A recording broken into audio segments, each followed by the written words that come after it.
A voz do Sindipetro RJ apresenta Programa Setor Privado Mobilizado. Você deve rezar pelo bem do patrão, esquecer que está desempregado. Você merece. Olá, internautas, navegantes, companheiros, camaradas da Rádio Petroleira, questão de soberania. Estamos ao vivo, em tempo real, com mais um programa Setor Privado Mobilizado. Aqui na Rádio Petroleira, programa que é de responsabilidade da Secretaria do Setor das Empresas Privadas do Sindipetro RJ, cujo coordenador é nosso amigo e irmão, professor Ivan Luiz, o homem que sabe o que diz. Companheirada, estamos aí na luta. Estamos realizando hoje o programa 177, que abrange o intervalo de 18 de novembro a 24, 18 a 24 de novembro. É o nosso 40º programa e nós começamos o programa fazendo uma grande homenagem. Que correu terra, céus e mares, influenciando a abolição. Zumbi valeu, Zumbi valeu.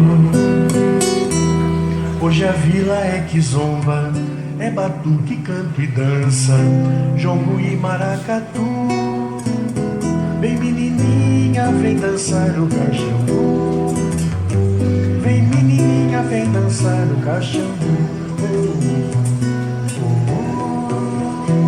Oh, Negamina, Anastácia não se deixou escravizar. Diga aí.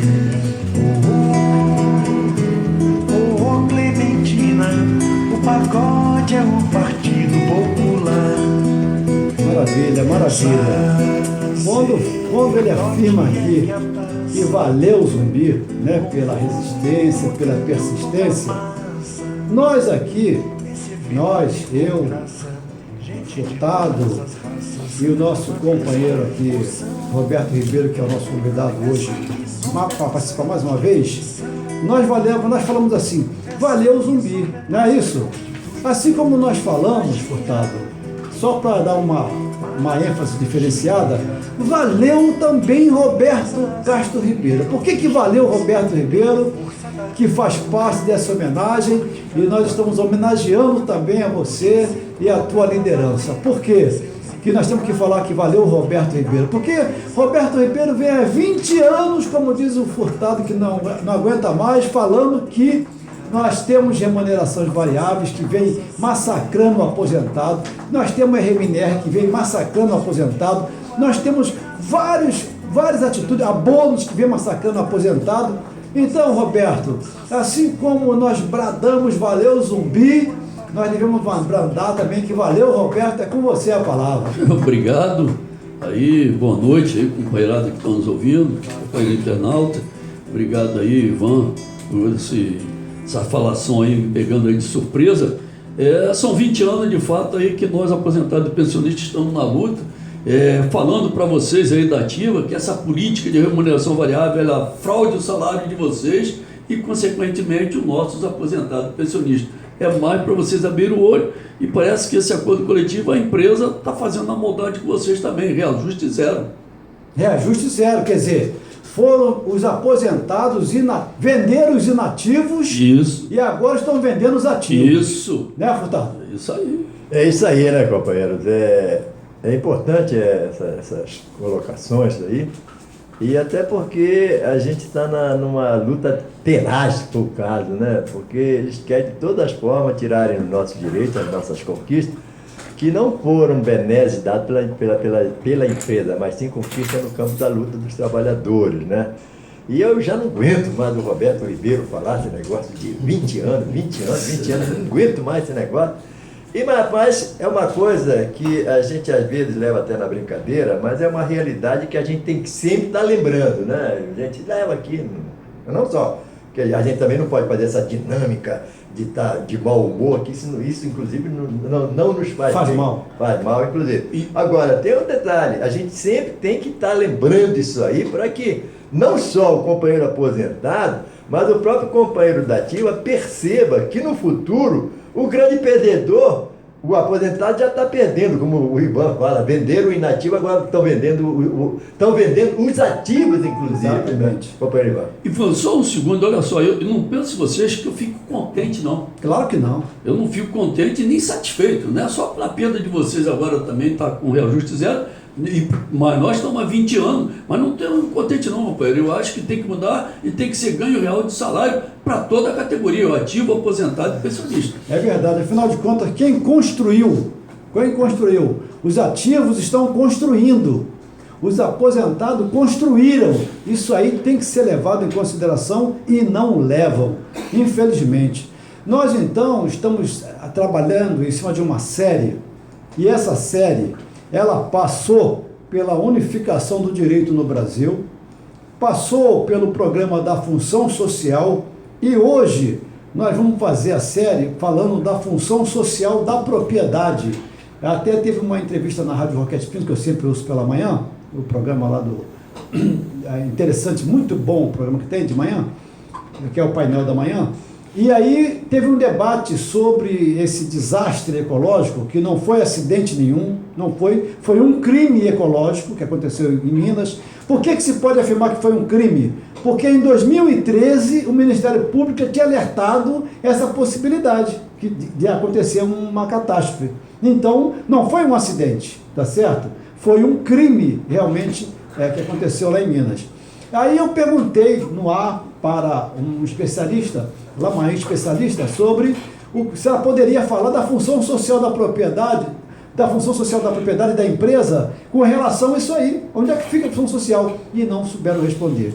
Então, vai aí para nossa companheira o seguinte, falando sobre a função social da propriedade. No próximo, então, programa falaremos da função social da empresa.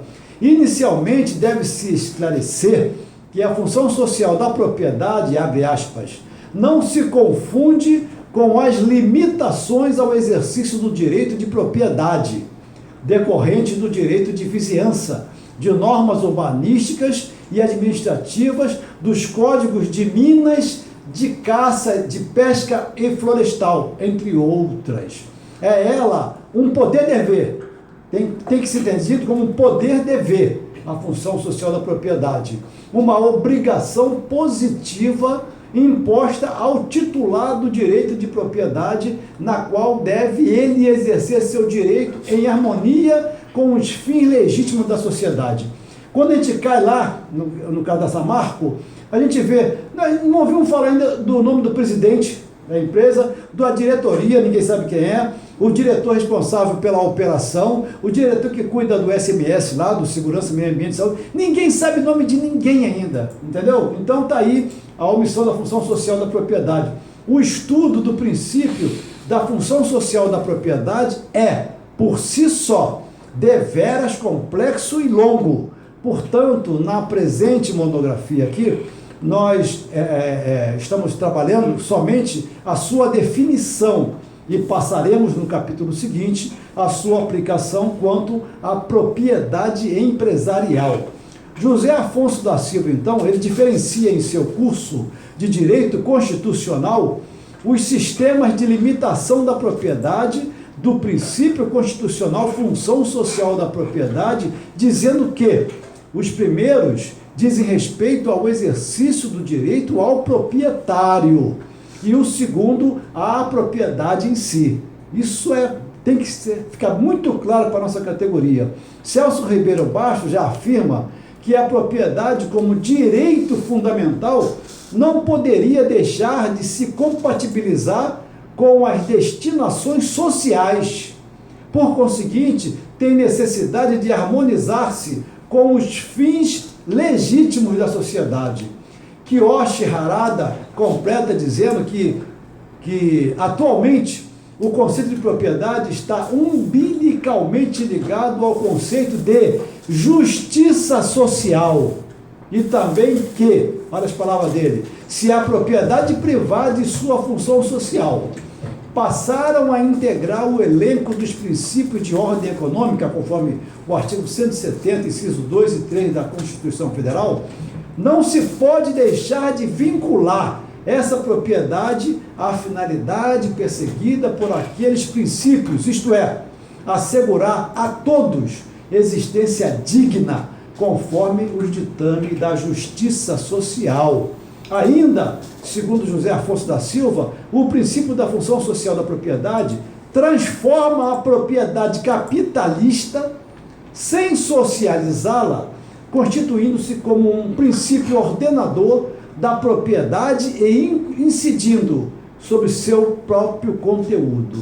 Fábio Conder Comparato, por exemplo, ele ressalta o papel do Estado, aspas, decisivo e insubstituível na aplicação normativa. Olha só, qual seria o papel do Estado? Ante a função social da propriedade. Observa também, Comparato, que o conceito constitucional de propriedade é bem mais amplo que o conceito tradicional do direito civil, incluindo-se nele, inclusive os bens sobre os quais o titular não exerce nenhum direito real e também o poder de controle empresarial.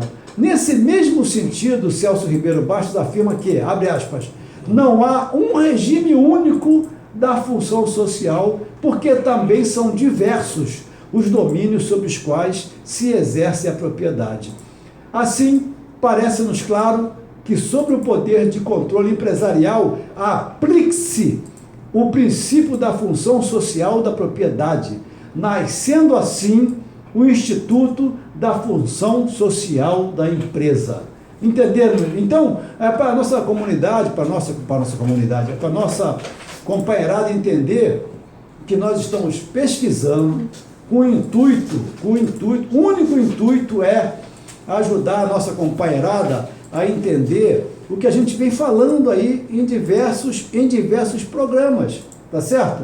Então, nós vemos o seguinte, quando ele fala aqui que o Estado é insubstituível nesse papel de fiscalizador, aí o que nós vimos lá em Mariana? Sabe o que nós vimos?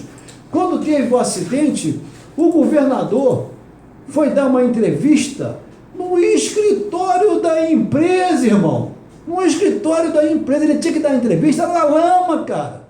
Entendeu? Não era num ambiente confortável do escritório da empresa, né? Então, o que é que ficou patente, está claro para a gente? O investimento que a Vale, que essa empresa Anglo aqui, que ela faz nas campanhas, que ela fazia nas campanhas políticas, é que amarrou até a manifestação pública da figura número 1 do país, entendeu? Com relação a esse acidente. Quando lá na França houve o atentado, o presidente na hora foi para a televisão e se manifestou, entendeu? Aqui demorou uma semana ainda. Então, rapaz, isso tem que mudar no nosso país, porque é inadmissível que um crime ecológico como esse continue com esse silêncio, não aparece ninguém, né? Uma multazinha fajuta que não vai resolver nada, não vai trazer vida de volta, não vai trazer patrimônio das pessoas de volta, e isso nos causa uma repugnância muito grande, certo, Roberto? Eu acredito que sim, Ivan. É muito bom você ter tocado nisso aí. Você fez um preâmbulo muito bom até chegar aí na questão aí da omissão social da propriedade aí do Estado, né? Principalmente é o Estado, e chega lá em Mariana, que infelizmente é desagradável a gente estar falando aqui no programa, e ainda temos que cobrar das autoridades a responsabilidade. É verdade. Então é preciso que hajam mortes.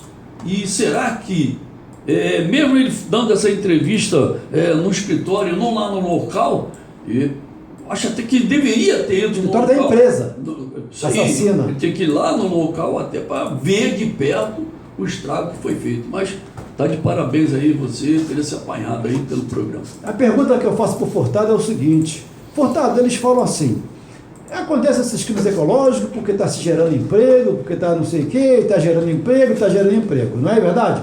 Aí vem a pergunta da nossa pauta de hoje: sem planeta há emprego, Furtado? Olha, companheiro Ivan, evidentemente que não. Mas uma outra coisa que a gente precisa começar a perceber, a própria sociedade começar a perceber, é a banalização do crime, né? Porque, na realidade, isso foi um crime que não tem proporção. Hoje, não sei se vocês viram umas fotos, né? E as fotos que estão saindo, são poucas fotos, pelo menos que eu tenho visto aí nos jornais, e a gente, tudo que fala aqui é o que está publicado nos jornais. Verdade. Hoje, as fotos que a gente está vendo lá é um mar de lama. Eu nunca tinha visto um negócio dele. A coisa está tão banalizada. O oceano chegou no... A coisa está tão banalizada que hoje apareceu um mar de lama. E uma pessoa de lá, que está envolvida nesse movimento em defesa da natureza, disse que os peixes estão morrendo e as coisas não estão, sabe, velho? É como se nada tivesse acontecendo, que aquilo fosse a coisa mais normal, e que não é. Agora, Se fosse na França, hein? se fosse, com certeza, tanto é que o presidente esteve lá, né? Esteve lá questionando. Mas, Ivan, há uma grande diferença, né? Não só estrutural, como física, como mental, né? Que a gente tem que estar questionando isso aí, porque é inadmissível você ver cardumes e cardumes de peixe que poderiam alimentar a própria sociedade, está sendo desperdiçado, e é banalizado isso aí, não deixa para lá. Eles estão dizendo que provavelmente vai demorar anos e anos para a natureza tentar se recuperar. Mas, sabe, isso não dá... Me parece que isso não dá ibope, essa é a grande verdade, isso não dá ibope, e como não dá ibope, não se interessam por esse tipo de situação. É lamentável isso aí. Deixa eu fazer um complemento ainda aqui na falação do companheiro Furtado, porque você falou, parece um mar de lama. Furtado, já chegou ao mar, e no mar lá do Espírito Santo, e aí, companheiro, não vão ser só aqueles peixes do rio que morreram, né, em pessoas, como também nós vamos ter esse problema, né, ecológico dentro do mar, e pode até chegar aqui no Rio de Janeiro. Rapaz, e antes que a gente se distraia, eu quero mandar um grande abraço para o nosso amigo, quem é, Furtado? Grande amigo Bernardo, companheiro Bernardo, amanhã, companheiro Bernardo, firme e forte, hein? É isso aí, como é habitual e permanente. E permanente, isso aí. E também mandar um abraço também para o nosso amigo Fernando, né, Roberto? Você lembra? Sim. Lá na Arraiasa. Foi Fernando ontem. aí, grande vascaíno, Foi parceiro, não? Tem um Bernardo, tá aí o Bernardo acabou de falar, o Fernando Reasa, que lá está sempre dando atenção. Espero que quando eu tiver o meu carrinho, que eu não precise ir para lá perturbá-lo, né? Grande abraço aí, amigo Fernando. É vascaíno. É vascaíno, é gente tudo boa. nem tudo é perfeito. É gente boa, Isso aí, tá certo. tem Tá que ser certo. americano. E também, rapaz, nós destacamos provavelmente vai se tornar até uma série. Antigamente, quando a Inglaterra, quando eles dominavam o mundo, eles falavam, a frase que entrou para a história foi: o sol nunca se põe no reino inglês. Nunca se põe no reino, tá certo? Em qualquer lugar do planeta que você imaginasse, eles tinham um pedaço de terra, uma propriedade. E agora eu trouxe essa frase para o nosso dia a dia de hoje, que nós botamos o seguinte, né, Furtado, da nossa produção: o sol nunca se põe no exército americano. Quer dizer, onde você imaginar, você vai ver o exército americano presente. Tanto que teve uma matéria que estava assim: Cuba é a maior ameaça externa ao Brasil. Vejam quantas bases cubanas próximas ao país. Quando o camarada foi aprofundar, não eram bases cubanas. Não, peraí, não são bases cubanas, são bases norte-americanas, né? Então você vê aqui, onde é que eles estão? Paraguai, eles estão na Bolívia, eles estão no Peru, estão no Equador, estão na Colômbia, no Panamá, Honduras, El Salvador, Venezuela, Porto Rico e Cuba está lá também. No Brasil tem aqui na Guiana. Então, olha só, olha que interessante. Eles cercam aqui, ó, também a quarta frota está aqui, ó, tá certo? Então, coincidentemente, aonde tem acesso por terra, eles estão, falando aqui só da América do Sul, esse pedacinho, né? De lá aqui só sai pro oceano, tá certo? Então fica difícil. Então isso aqui, né, DJ? Deixar aqui assim, ó, porque alguém pode querer dar um zoom e vai ver bem direitinho isso aqui. Pena que não está colorido. Então isso aqui é uma coisa interessante. Nós separamos, inclusive, algumas matérias, provavelmente vai se tornar uma série, sobre a aviação, a defesa e notícias afins.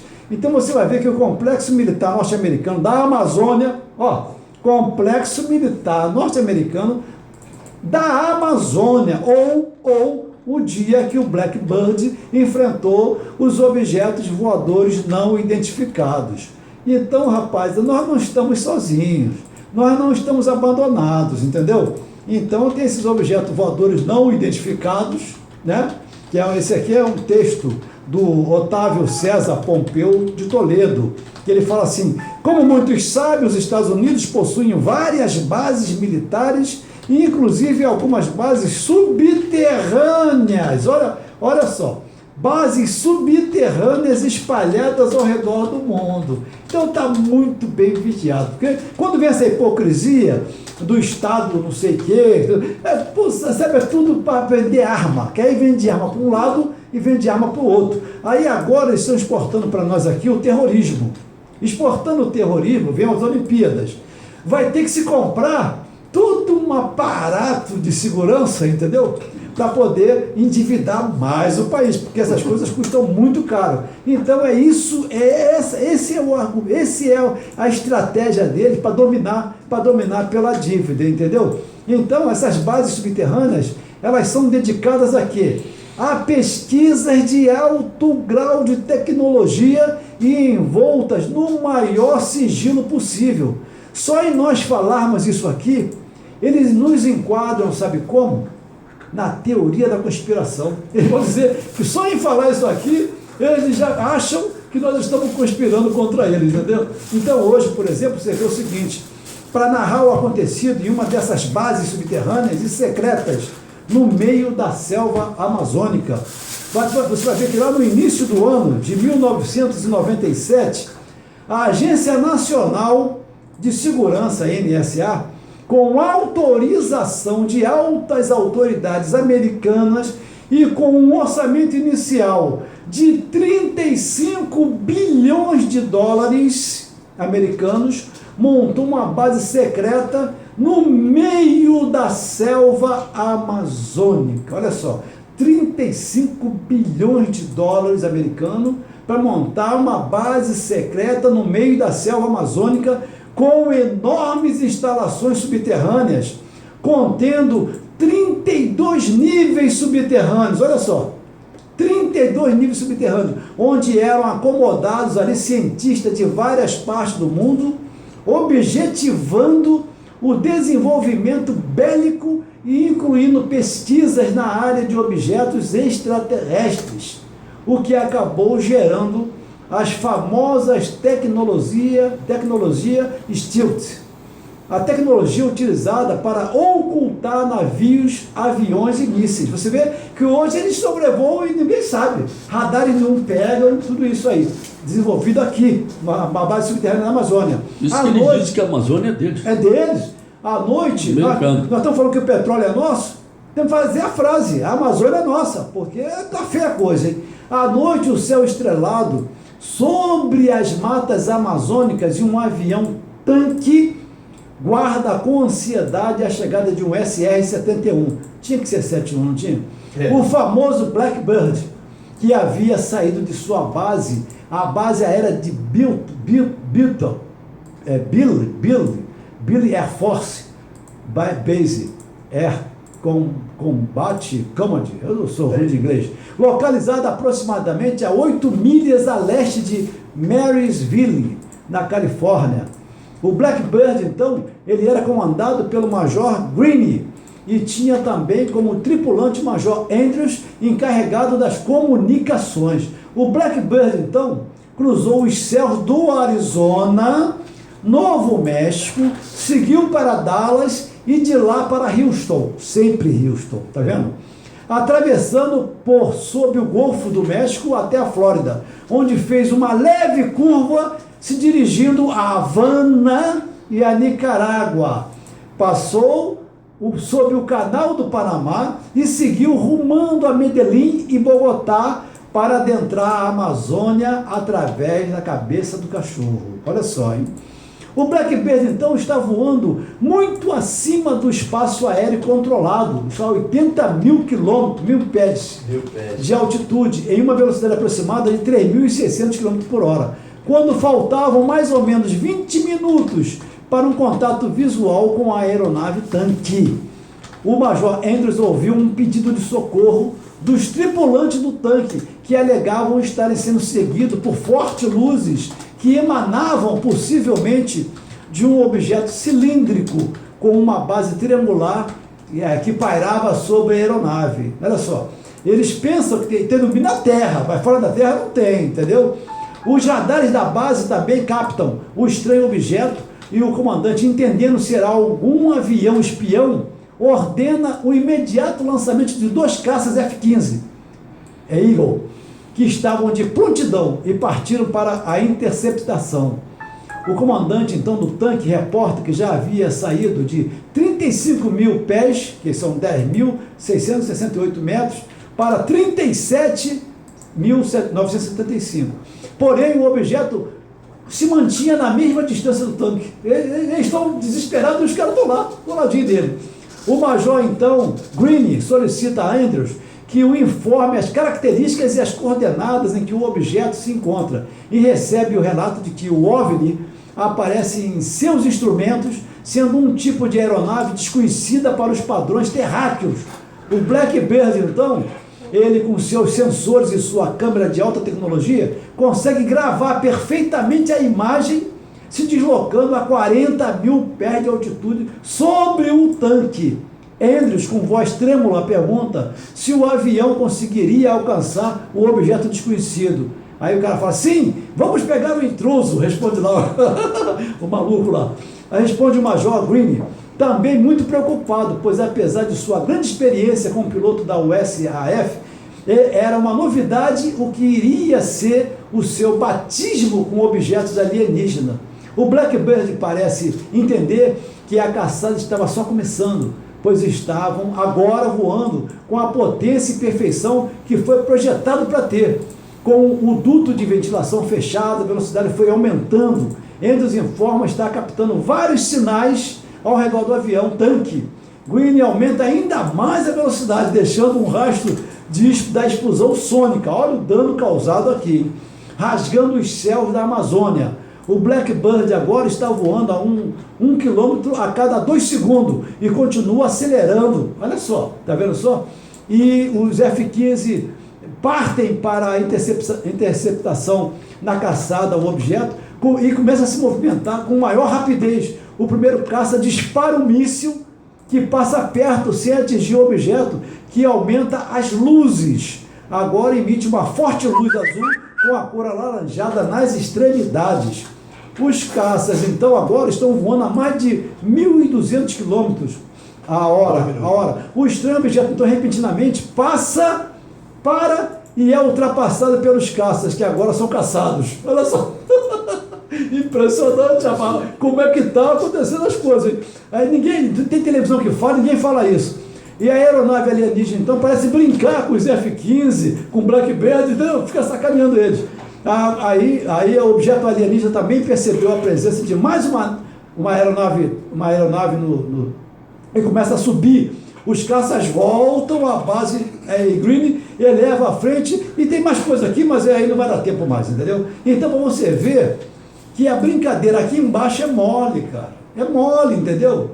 Mas nós não estamos sozinhos, entendeu? O mal tem limite, cara. Tem limite. E eles estão sendo limitados. Então não vai terminar aqui, pelo que eu vi. Vou parar aqui, né? Onde tem que parar, porque é por causa do horário, né? Tá certo? Faltam 2 minutinhos só, né? Fala acompanhando, tá vendo? Você me ensinou. Isso aí. Então, nesses 2 minutos, depois nós temos muita coisa, como o Roberto falou aqui, nós temos muita coisa realmente, mas só que vai ficar ainda para o próximo programa, e isso não vai parar aí, porque tem muito mais informação sobre a questão americana, o domínio deles. Nós vamos falar sobre o dinheiro fictício, também não deu tempo, e tem muita coisa aí. Mandar um abraço aí para a nossa brasileirada pelo Dia da Bandeira, que na bandeira do Brasil tinha que estar lá amor, ordem e progresso, originalmente, mas tiraram o amor, mas não tiraram o amor da bandeira, mas não tiraram o amor dos brasileiros, tá certo? O Dia da Consciência Negra, já fizemos nossa homenagem. Aniversário da Alcione, não vai dar tempo nem de degustar mais, né? Pelo jeito não vai dar mais. Aí, só um acordezinho, esse samba é muito bonito, tá certo? Também, citar que no dia 22 foi aniversário do Polo de Reciclagem Jardim Gramacho. Eu tive, inclusive, nessa inauguração, o nosso grande Gilberto Carvalho. E também foi o dia do músico, dia 22. E também foi aniversário da nossa saudosa Marlene, né? Dia 22. E foi aniversário também da nossa cidade, Roberto Ribeiro. Niterói. E aniversário da minha amiga, Dona Nazaré, lá de Noã, que faz um trabalho maravilhoso na espiritualidade.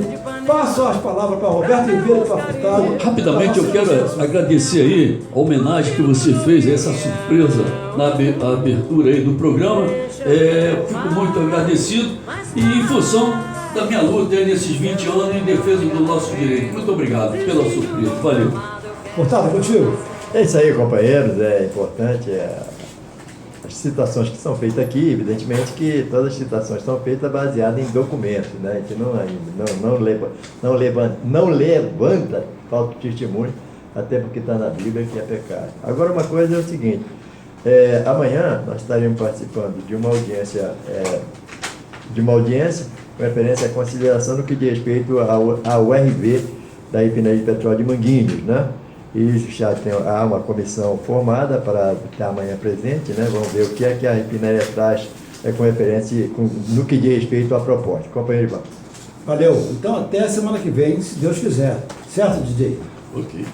Rádio Petroleira, a voz do Sindipetro RJ, apresenta. Sendo assim, estamos chegando ao final de mais um programa Setor Privado Mobilizado. Aqui na Rádio Petroleira, questão de soberania. Sonar Candal com apoio técnico do Castelinho DJ. Estaremos de volta na próxima terça-feira a partir das 19h30. Aqui música, informação e prestação de serviços. Muito obrigado pela sua audiência e até o próximo programa. Até lá! Rádio Petroleira, a voz do Sindipetro RJ, apresentou programa Setor Privado Mobilizado. Você deve rezar pelo bem do patrão, esquecer que está